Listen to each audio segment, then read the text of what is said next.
اچھا لگتا تھا، اب تو میرے اندر آیا ہے، دیکھنا میں تیرے ساتھ کیسا حسن سلوک کرتی ہوں۔ آپ نے فرمایا قبر کشادہ ہو جاتی ہے، اتنی کشادہ ہو جاتی ہے کہ جہاں تک انسان کی نظر جاتی ہے اتنی کشادہ ہو جاتی ہے۔ جنت کی کھڑکیوں میں سے ایک کھڑکی کھل جاتی ہے، جنت کی خوشبوئیں آتی ہیں، بہاریں آتی ہیں، اور پھر فرشتے اسے کہتے ہیں نم کا نومت العروس، جس طرح شادی کی پہلی رات دلہن جو ہے وہ بے خوف و خطر سو جاتی ہے، اسے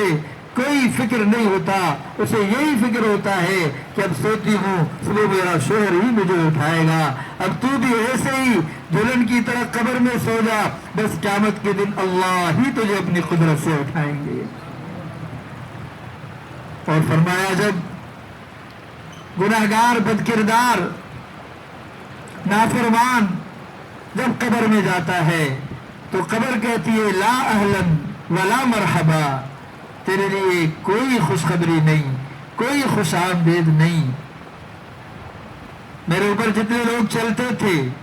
ان میں تو سب سے زیادہ مجھے برا لگتا تھا، آج تو میرے اندر آیا ہے، دیکھنا میں تیرے ساتھ کیسا برا سلوک کرتی ہوں۔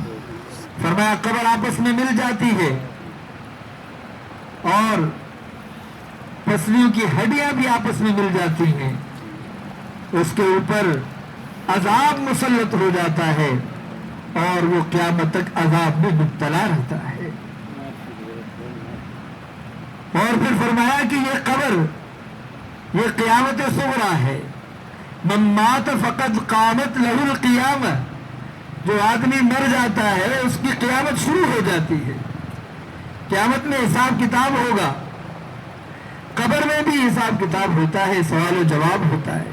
من ربک، تیرا رب کون ہے؟ من نبیک، تیرا نبی کون ہے؟ ما دینک، تیرا دین کون سا ہے؟ جو اللہ کا فرمانبردار ہوگا وہی جواب دے پائے گا کہ ربی اللہ، میرا رب اللہ ہے۔ جو حضور صلی اللہ علیہ وسلم کا فرمانبردار ہوگا، سنتوں پر چلنے والا ہوگا، جو دین پر چلنے والا ہوگا، جو دین کا پرچار کرنے والا ہوگا، وہی جواب دے گا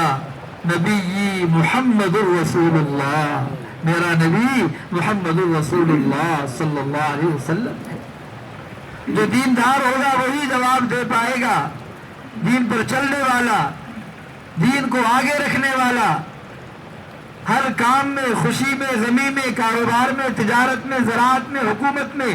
ہر حال میں دین کو ترجیح دینے والا اور دین کی محنت کرنے والا، جب اس سے پوچھا جائے گا ما دینک، تیرا دین کیا ہے، تو وہ کہے گا دینی الاسلام، میرا دین اسلام ہے۔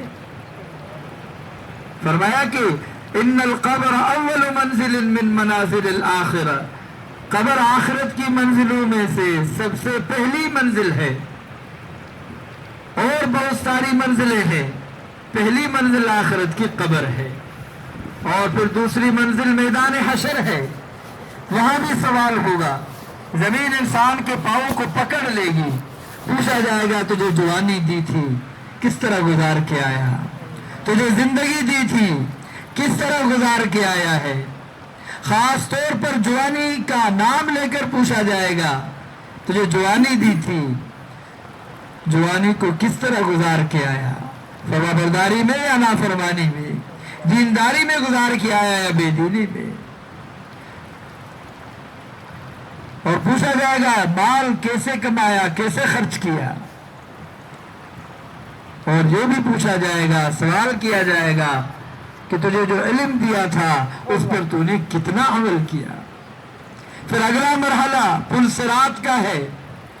فرمایا وَإِن مِّنكُمْ إِلَّا وَارِدُهَا كَانَ عَلَى رَبِّكَ حَتْمًا مَّقْضِيًّا، تم سب کو پل صراط کے اوپر سے گزرنا ہے، اور یہ تمہارے رب کا یقینی فیصلہ ہے، حتمی فیصلہ ہے کہ سب نے پل صراط کے اوپر سے گزرنا ہے۔ وہ پل صراط جہنم کے اوپر قائم کی جائے گی، تلوار سے زیادہ تیز ہوگی، بال سے زیادہ باریک ہوگی، اور پھر سب کو وہاں سے گزرنا ہوگا۔ کچھ ایسے خوش قسمت ہوں گے جو پلک